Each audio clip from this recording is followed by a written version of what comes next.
东西及自身之习性来掌控我们。Every single person has a true nature or a true master who is in charge of the mind and body. We should not let the 6 perceptions produced by the 6 roots of sensation, eyes, ears, nose, tongue, body, and mind, be the master. In other words, we should not let what we see with our eyes, what we hear with our ears, what we smell with our nose, what we taste with our tongue, what we feel with our body, and what we think with our mind, be in control. 现代人生活过于忙碌，需要留点时间收收心。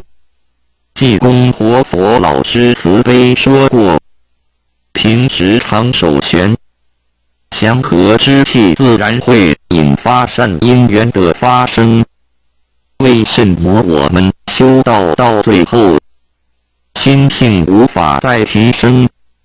因为我们很少去反省自己，甚至从来不问问自己内心深处什么是我们的真正需求，什么是我们的根本。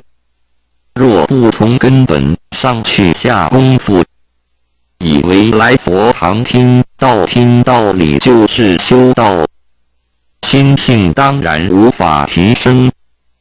Nowadays, everyone lives a very busy life, so we need to spare some time to relax and bring peace back into our mind.